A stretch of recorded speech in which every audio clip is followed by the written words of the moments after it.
Hi, it's Monday morning and welcome. This is George Nordhaus, and we're going to talk about something today that I have seen for so many years that agents are missing. And one of those things is the vital step in hiring people. And every time I have not done it properly, or every time that I've watched other agents do it properly, it has been a revelation. And I'm lucky because I have Don Phin, who is, as you might remember, because he's done a lot of work with us, an attorney, and he's spent for 30 years or so working with independent insurance agents on human resources. And many, many agencies used his program over the years for HR that works. He's now the VP at Think HR, and that's a really good organization. He can tell you a little bit about that maybe a little bit later on. But I asked Don to comment on this presentation today because he's worked with agencies for so long and he knows how to do it. So what we want to do here is this. I want to suggest to you, well, I'm going to bring up a site. It's called IHS Insurance Hiring System. And yes, it belongs to me and my wife, as a matter of fact. So, but I'm going to be talking to you specifically, but also in general, about some of the things that have to be done or should be done in hiring. There's a lot of information on this site. You go into insurancehiring.com. There's a lot of good information on it, testimonials, all the great hiring ideas over here, all that too. But what I want to show you, and what I'm talking about on what you don't do, or most people don't do, is going to be all about, well, the hiring essentials. Now, if you go down to the bottom of that page, and you'll find to the left, you will find some hiring essentials that are vital. And what we made up, I guess we made it up. Don, maybe you've heard about it before. Hiring triangle. Did I make that up somewhere along the way? I don't know. No, I think the essentials are right there, George. And by the way, you might, so people understand, they don't have to log in to see this. They can just go to the site and see this right now. Oh yeah, yeah. Good. I'm glad you said that. But the hiring essentials, which we've always said on this, are the resume, the three things that you really can control, I think: the resume, the interview, and the assessment. Find out how that person compares to other people in the same job. And then my point on this triangle was that if you don't have any one of those sides of the triangle done well, you're not going to hire as well as you could. And this is not a big deal. It's a very simple deal. It's relatively inexpensive. And not just this one. And then incidentally, when I'm talking about our hiring system, there are other hiring systems. I know that too. They're Caliper, Omnia. Those are good organizations, and they're good. But what I'm suggesting is whatever you do want to know more about the assessment and all that sort of thing. So let's go over to the column in green to the right. And what you're going to see there are the hiring system, the three most important points or parts of the hiring system: the assessment, the interview, and the resume. And I think that we would be smarter probably to talk about the resume first, because that's the first thing you see. And so this will tell you in the resume what to look for. What do you look for? What do you not look for? Don, what do you find on resumes? You had any general comments? They're basically useless except for an outline for questioning. It's like a dating website. You know? Yeah. Yeah. At least it gives you a place to start the conversation, and you're definitely going to take your time going through that resume because it's an outline for you of their career, and your interview questions are combined with that resume. And I agree that you look at that resume to see if people have the baseline experience that you want, but I think you go back to that resume after you do the assessment and prepare your interview questions. Yeah, I do too. I think, I've seen some resumes, and there's a lot of there's a lot of lying on resumes, isn't there? I mean, you see that, don't you? Statistically, yes. Statistically, according to SHRM, the amount of lying is double-digit always, and no different than dating websites. You're back to that again. Well, then the second thing is the interview, and of course the interview is really, really, really vital because how it's done. We got some explanations here for you and the basic tips and all that sort of thing, but What's your feeling on interviews, Don? I think they're so important, and we can go on forever about it, but I believe that you should get that assessment done first, because that assessment is going to tell you a lot about this person. Let's say you're hiring somebody, I'll just give an example, not in a sales position, but in an administrative position at the agency, Mm-hmm. maybe a CFO, okay? Mm-hmm. Mm-hmm. And you're going to want to make sure that that person has a high attention to detail and is geared, their personality is geared towards detail as opposed to a salesperson. Right. And what if you find out in the assessment that they don't have exactly a high attention to detail? That's going to affect how you question them. So I would like to see people do the assessment first, because it gives you just a wealth of information to take to the interview process. Well, but I've always found though that the people, even before they take the assessment, they interview people at least to get to the first, the first interview. You have to know if they're good enough to give an assessment. Do we want to spend the money or whatever it is? If you're going to do that, then yes. The point is, then you have a second interview after that's what I'm thinking about. Yep. And I'm seeing some agencies are really good that will go to will get that person to be interviewed by the division they're going to work in, by 5 or 6, 4 or 5 times around. I like those things. I bet that's scary, but I would think that'd make a lot of sense. The assessment, of course, is what we're talking about here, and the assessment is a this particular one is done by Profiles International out of Waco, Texas, and they've done, I don't know how many million, 7 million people or something like that.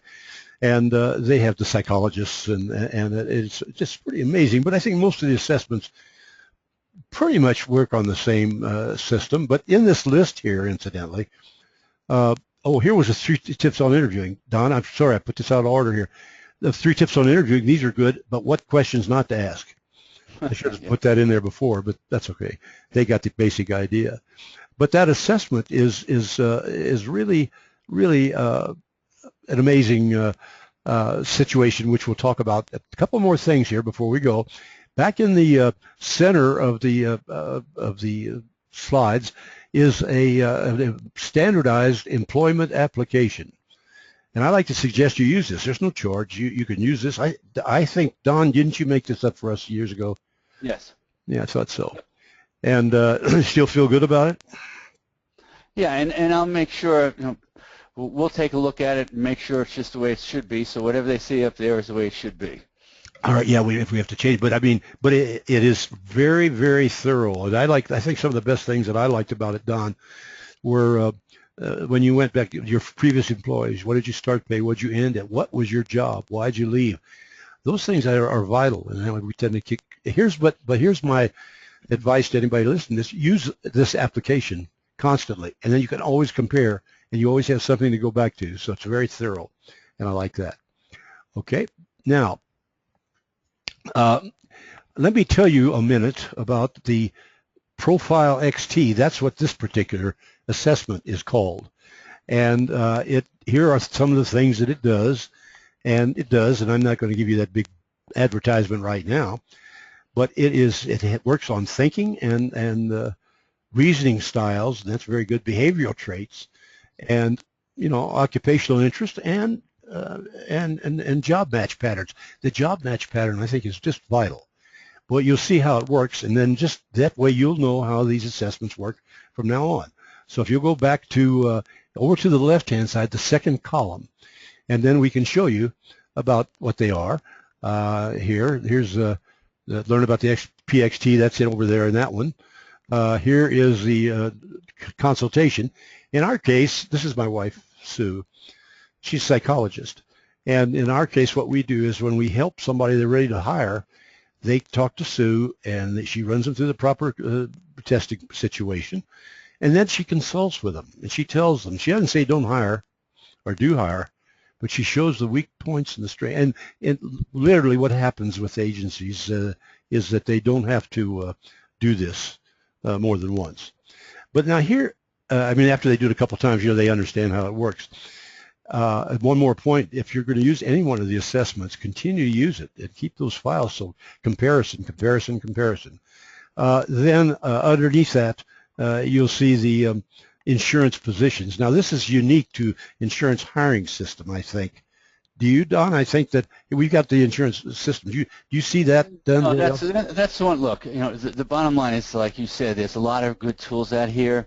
What makes what you and your wife are doing unique is the experience you folks have with brokers, and that the vast majority of the profiles that you've done are with brokers. So there's a learning curve from the utilization that is different than anybody else. I don't know anybody else that specializes like you guys do in Well, thank brokers. you. I appreciate that. But anyhow, these we broke down the jobs in an agency. Maybe there's more, but there's 14 jobs in an agency. You can go down agency principal and benefits and all that kind of stuff. And why do we do that? Because we have tested or assessed many people in uh, uh, each of those positions. And quality manager, you don't see many of those, but generally speaking, we pretty well know what to look for each of those people. And then the good thing about it is if you click on that, you'll see the responsibilities. Anyway, this happened to be commercial lines producer. This is a good list. Let me suggest to you again, if you don't use the assessments or whatever, don't worry. Go ahead and use these when you're hiring people. I think these are very good. There's 14 of them, characteristics and so forth. Okay, that's how it works. And then what you can do then too is that if your people, or if your people you're going to hire maybe don't fit into it, your job is somewhat different. And we have a lot of that. I'd say we have Renaissance Group, which is a great organization in Northeast, the top aggregator. We have the Iroquois Group, just quite a number of them, where they hire their employees of the group, not of the agents, of the group. And what each of them did, and there's some others, have customized the position. And the way you customize a position is you go to this Profile XT, and there are 57 points, and you can read them all. You come back to this and read them all. But once you do that, and it's rarely or occasionally or frequently, once you do that, then it just automatically, now we don't do, I mean, it's electronically, it then selects the proper things you're looking for in that test. I think it's pretty unique. Don, do you see that very often? I don't know if other tests can do that. No, I'm not aware that many do that, George. Yeah, we've had over these 25 years, we've had a number of people do it. Because it's, like Renaissance, they want somebody to go out and call on people. So that's a salesman, but he's a different kind of salesman, and so they do that. It really helps. Lastly here, what we want to show you is the assessments. You go there, it's the top thing right there. And when you go there, what happens is that, well, you have different ones here. You have, as you can see, the interview guide, the performance model. You can get all these reports, comparison summary. You can get them all. There's no additional charge on all these sorts of things, and they're really extensive. And so when a person takes the assessment, and it takes 45 minutes or an hour, and it ain't easy, I can tell you. It's not, because there's a lot of things that these people have to know that you and I wouldn't expect. Try to take it for yourself if you don't believe it. I did that a couple of times, Don. I found out I was really good in about 40 things, but one of the things I was so bad about was was numbers, believe it or not, and the math. I was just not good at that. But if I hired me, I wouldn't have me do any math or whatever. You ever take one, Don? You ever take one for yourself? I've taken more than a dozen, and that's on myself because I wanted to know these tools, and I want to know my strengths and my weaknesses. And I've taken on my own employees, not just for hiring. I think these are very valuable post-hire. Yep. The top agencies I know use assessments both in the hiring process and for team building and productivity purposes. You don't want to jam around peg into a square hole is the bottom line. And these are very valuable tools. You don't have to buy any of this wholesale. You can test it on your next hire and ask a simple question. Does this help us do a better job of hiring this time? Good. That's a good point. You don't have to go in with both feet. You can go with 1 foot, test the thing out, and you'll realize that, unfortunately, most people, when they make a hiring decision, George, they make it emotionally in the first 10 minutes of the interview. Oh, I like this guy. I like this gal. That's how, and then they try to justify logically the emotional decision they made in the first 10 minutes. This study is all about this. Oh, And yeah. so Yeah. these tools help you to understand somebody's emotional makeup. They're called an assessment for a reason and not a test. Uh, Right. they help you to understand somebody's emotional makeup, something you cannot discern in the course of an interview. There's no way you have the ability to do so. Right. And that's the value in the tools.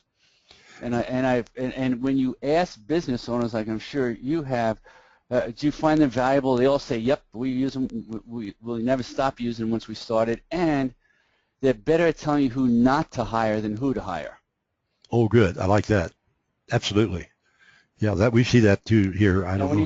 you try to outthink these things, you pay the price generally, you know. Yeah, you really can because here's, for example, the here's kind of the graph you get. Bear in mind, this is just one page of the other, but on this particular person, who was it? Sally Samples for producer. And what happens is when you see this from, we've found over the years from, and each one of these is from 1 to 9 or 10. And what you do is that we found that like in learning index there, if they're in a 6, that's good. They hit it. Verbal skills, she was kind of low on the verbal skills there, thinking skills and so forth. So that she had about a 59% match on the thinking styles. I don't know, say it's good, bad, or indifferent, or whether you hire somebody on it.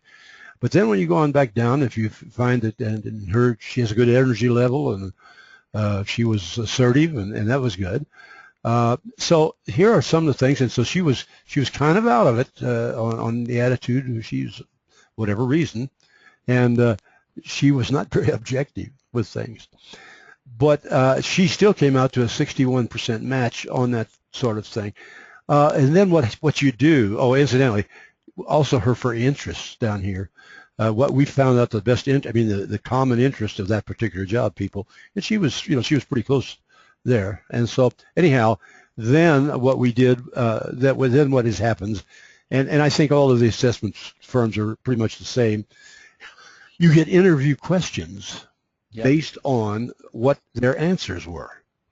And these down here was the 5, and over here was a 6. She was out of the preferred, and then the questions are designed to say why. What do you do here? What do you do here?